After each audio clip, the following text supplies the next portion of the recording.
Hi guys, this is Ayush Agarwal from A classes. आज हम करेंगे class 6 chapter 1 geography. The earth in the solar system, सौर मंडल में पृथ्वी। इस चैप्टर में हम पढ़ेंगे हमारे आसमान के बारे में। हमारे आसमान में हमें जो जो चीज़ दिखाई देती हैं, खगोलीय पिंड, सेलेस्टियल बॉडीज़, मून, स्टार्स, सन, हमारी पृथ्वी के बारे में, ये सब कुछ हम पढ़ेंगे कि हमारी पृथ्वी सौर मंडल में कहाँ पर है, कौन से पोजीशन पे है, सन से कितनी दूर है, ये सब कुछ। आइए अब इस चैप्टर को शुरू करते हैं। क्या आप लोगों ने सूर्यास्त के बाद आसमान को देखा है? आप रोज़ ही देखते होंगे। जब आसमान को रेड सा होने के बाद जब काला काला होना शुरू हो जाता है, तब हमें उसमें तारे दिखाई देने शुरू हो जाते हैं।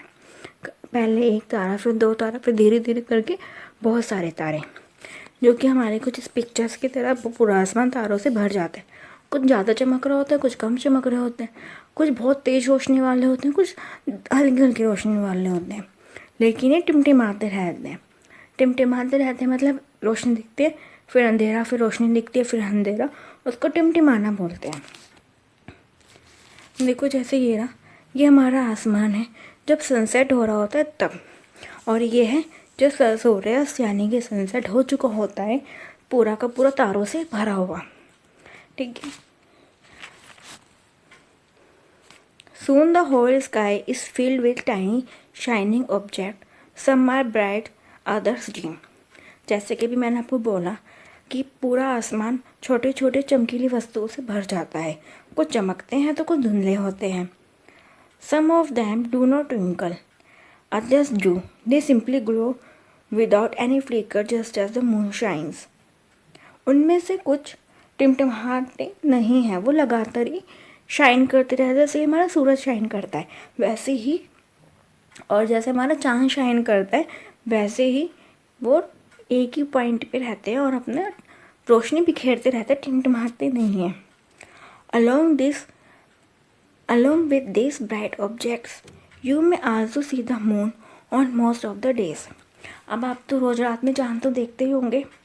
जो हमारा चांद है कभी बड़ा होता है, कभी छोटा होता है, वो अलग अलग टाइम पे हमें रोज़ घटता हुआ या बढ़ता हुआ दिखाई देता है। किसी दिन वो आसमान में नहीं भी होता और किसी दिन वो पूरा चांद निकल रहा होता है। ये देखिए, ये हमारा सन है यहाँ पे, और ये रही हमारी अर्थ। इसी के साथ साथ हमारा मून इसके चारों चक्कर लगाता है। मून किसके चारों चक्कर लगाता है? पृथ्वी के।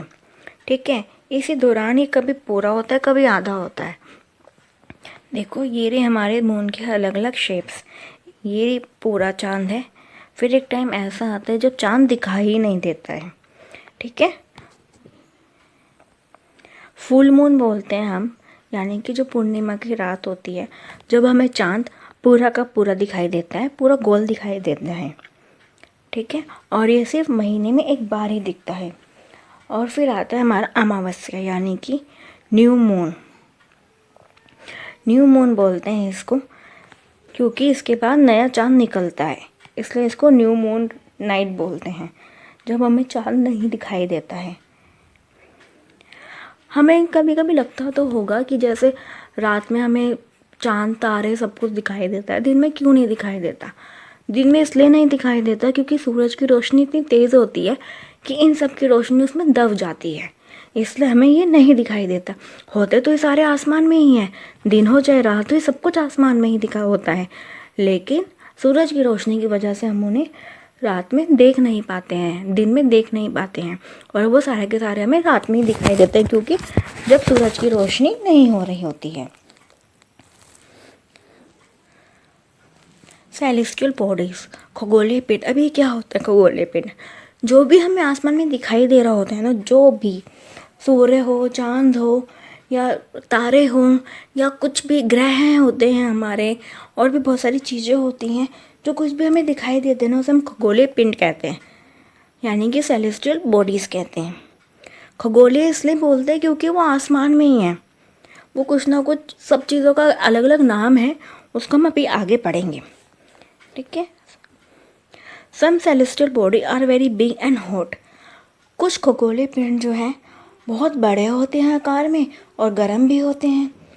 वो गैसों के भी बने होते हैं और उनके पास अपनी ऊष्मा, अपनी हीट इतनी ज़्यादा होती है कि वो उनसे रोशनी निकलती है। जैसे कि हमारा सूरज जो है उसके अंदर गैस भरी हुई है, ठीक है।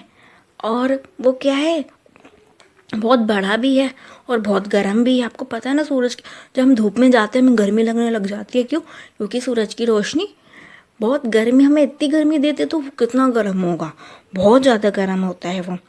और वो गैसों का बना हुआ है, तो क्या होता है, उसके पास अपनी हीट इतनी ज़्यादा है ना कि वो हीट निकालता रहता है। इस वजह से वो हमें चमकता हुआ दिखाई देता है, वो हमें बहुत तेज रोशनी वाला दिखाई देता है, ठीक है। इस टाइप की चीज़ों को हम स्टार बोलते हैं, जो अपनी रोशनी निकालते हैं, जो हमें चमकते हुए दिखाई देते हैं, उनको हम बोलते हैं तारे, ठीक है। तो हमारा सूरज भी एक तारा है। क्या है हमारा सूरज? एक तारा। Some celestial bodies do not have their own heat and light. They are lit by the light of the stars. Such bodies are called planets. अब क्या होता है कि जो खगोलीय पिंड है, कुछ खगोलीय पिंड के पास अपनी खुद की ऊष्मा नहीं होती है, अपना खुद का प्रकाश नहीं होता है, और वो छोटे भी होते हैं। तो क्या होता है कि वो किसी और से अपनी हीट लेते हैं। जैसे कि पृथ्वी है, पृथ्वी के पास अपनी हीट नहीं है, तो हमें कहाँ से अपनी गर्मी मिलती है? हमें सूरज से। अगर सूरज ना हो तो पृथ्वी पे दिन रात नहीं होंगे, दिन रात नहीं होगी तो फिर यहाँ पे मौसम नहीं बदलेंगे तो फिर पौधों को उगने के लिए जगह नहीं मिलेगी, हमें ऑक्सीजन नहीं मिलेगा, बहुत सारी चीज़ें हो जाएंगी जो हमें साथ नहीं होगा। इसलिए अगर सूरज से हमें गर्मी लेनी बहुत ज़्यादा ज़रूरी हो जाती है। सूरज का प्रकाश हमारे लिए बहुत ज़्यादा इम्पोर्टेंट हो जाता है। तो इन्हीं सब चीज़ों को हम बोलते हैं ग्रह, प्लैनेट, जिनके पास अपनी खुद की रोशनी नहीं होती है। वो सूरज से अपनी रोशनी लेते हैं, किसी और तारे से अपनी रोशनी लेते हैं, उनको बोलते हैं ग्रह। और पृथ्वी क्या है? हमारी एक ग्रह है, प्लैनेट है। Countless twinkling stars in the night sky are similar to the sun, but we do not feel their heat or light, and they look so teeny because they are very, very far from us. कुछ चमकते हुए तारे जो कि सूरज जैसे ही होते हैं, जिनके पास अपनी खुद की गर्मी होती है, अपना खुद का प्रकाश होता है, पर हमें उनकी प्रकाश या फिर हमें उनकी गर्मी महसूस नहीं होती। हमें बस वो दूर से चमकते हुए दिखाई देते हैं, या कभी कभी दिखाई भी नहीं देते हैं, और वो बहुत छोटे से, बहुत एकदम ऐसे बूंद डॉट की तरह हमें दिखाई देते हैं। तो वो क्या है? वो भी तारे हैं, वो भी हैं, लेकिन वो क्या है, हमसे बहुत दूर है, बहुत बहुत दूर है, इसलिए हमें वो उसकी गर्मी महसूस नहीं होती है, उनका लाइट हमें दिखाई नहीं देती है। लेकिन क्या है, सूरज हमारे पास में है, इसलिए हमें उनका दिखाई देता है, हमें वो दिखाई भी देते हैं, और सूरज हमें गर्मी भी देते हैं, और उससे हमें लाइट भी मिलती है, ठीक है।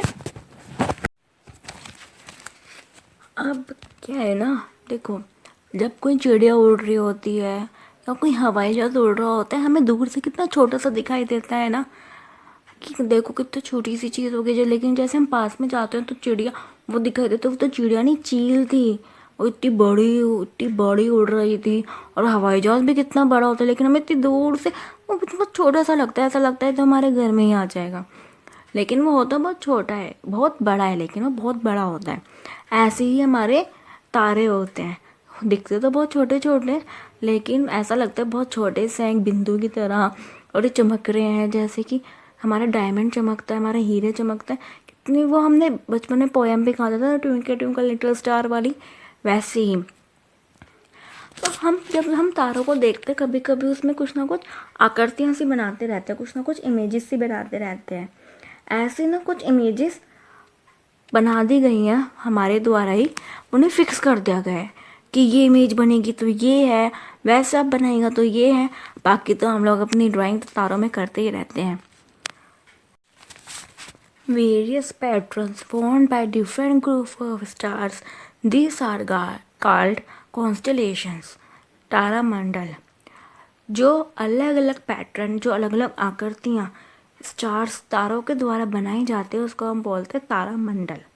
ये देखो, जैसे एक ये है हमारी इमेज, देखो इन सब तारों को मिला मिला के एक बिग बियर का नाम दे दिया। देखो लग रहा है ना भालू जैसा सा, ये देखो ये लग रहा है ना भालू जैसा, इसी को हमने नाम दे दिया बिग बियर का।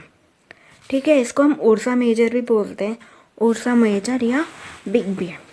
तारों के विभिन्न समूहों द्वारा निर्मित विभिन्न पैटर्न तारामंडल कहलाते हैं। उर्सा मेजर और बिग बियर ऐसा एक नक्षत्र है। तारामंडल और नक्षत्र एक ही बात है। ठीक है, नक्षत्र मंडल बहुत ही आसानी से पहचान में आने वाला नक्षत्र मंडल है सप्तऋषि। सप्त यानी कि सात, ऋषि यानी कि संत। ठीक है, सप्त को संस्कृत में सप्त बोलते हैं, 7 को सप्त बोलते हैं, 7 को क्या बोलते हैं संस्कृत में? सप्त। ठीक है, ऋषि यानी कि संत, ऋषि यानी कि संत, संत महात्मा जो लोग होते हैं। सप्त यानी कि 7। ठीक है, it is a group of 7 stars that forms a part of Ursa Major. यह 7 तारों का एक समूह है जो उर्सा मेजर का प्रमुख नक्षत्र का एक हिस्सा है। ये देखो, ये इसमें दिखा भी रखा है उर्सा मेजर का एक पार्ट, ये रहा हमारा। ये जो है ना हमारे ये वाले तारे जो मिला के कर रहे हैं, इनको हम बोलते हैं सप्तऋषि। क्या बोलते हैं हम? सप्तऋषि। और पता है क्या है, पुराने ज़माने में ना लोग इन्हीं तारों को देख के ना अपने रास्ते समझ जाते थे कि हमें किस दिशा में जाना है, किस दिशा में नहीं जाना। उन्हें ना तारों की गतिविधियों की, इन सब की इतनी अच्छी नॉलेज हुआ करती थी कि वो रात में भी ट्रैवल कर लेते थे बिना, उस टाइम पे ना ही घड़ियाँ होती थी, ना ही नेविगेशंस होते थे, ना ही ऐसे जो दिशाओं को बता दे ऐसी चीज़ें होती थी। बस वो तारों को देखते थे। बहुत ही पुराने समय की बात है ये। और एक तारा होता है हमारा ध्रुव तारा, पोल स्टार, जो हमेशा नॉर्थ डायरेक्शन को दर्शाता है, उसको हम नॉर्थ स्टार ही बोलते हैं। ठीक है, ये हमेशा हमारे नॉर्थ में, हमेशा हमारे नॉर्थ में ही रहता है। कौन सी दिशा में रहता है? उत्तर दिशा में हमेशा। देखो, in ancient times people use to determine directions during the night with the help of stars. प्राचीन काल में लोग तारों की सहायता से रात में दिशा निर्धारित करते थे। The north star indicate the north direction. उत्तर में जो तारा होता है उसे वो हमेशा उत्तर की दिशा की तरफ रहता है, इसे ध्रुव तारा भी बोलते हैं। It is always remain in the same position in the sky. ये हमेशा उत्तर में ही दिखेगा और अलग सा चमकता, बहुत तेज चमकता हुआ दिखाई देता है ये ध्रुव तारा। और इसकी जो हम है ना, वो हम सप्तऋषियों के हेल्प से, जो उर्सा मेजर का पार्ट है उसकी हेल्प से ध्रुव तारे को पहचान सकते हैं। ये देखो, ये आपके एनसीईआरटी में भी दे रखा है। ऐसे ऐसे 7 तारे हैं, जो लास्ट के 2 तारे होते हैं, या उनको पहले 2 तारे बोल लो, उनकी हेल्प से हम इसको नॉर्थ तारे को देख लेते हैं।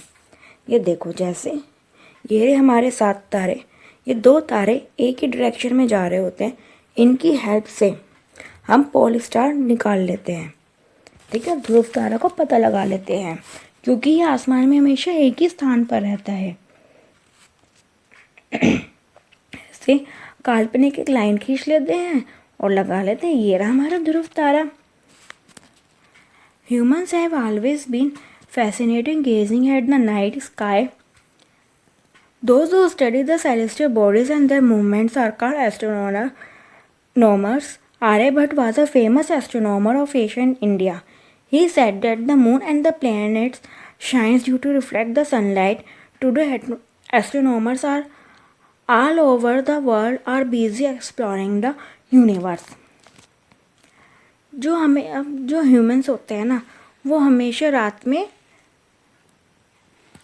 में हमेशा आसमान को देखती है। हमें मज़ा आता है ना हमेशा। इसमें ये लिखा है कि हम लोगों को रात में हमेशा आसमान को देख के बहुत मज़ा आता है।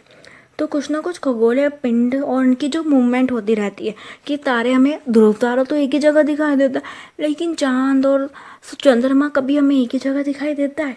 तो वो हमेशा इधर उधर के होते हैं, और बाकी सारे तारे भी हमें जैसे ये मान लो सप्तऋषि, बिग बियर वाले जो इमेजेस जो बन रहे हैं, हंटर वाले एक भी एक इमेज बनती है, वो कुछ ऐसी होती है, ऐसे होती है, ऐसे होते हैं। यहाँ पे तारे होते हैं, यहाँ पे 2 तारे होते हैं, फिर यहाँ होते हैं।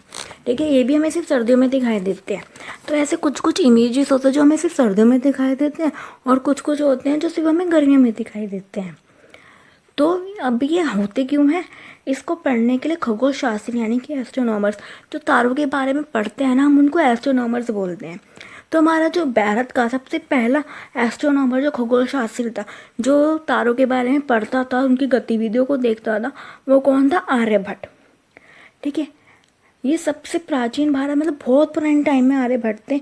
उन्होंने ही ये बताया था कि चंद्रमा और जो पृथ्वी है ना, उनके पास अपना कोई प्रकाश नहीं है, वो सूरज का प्रकाश के कारण चमकते हैं।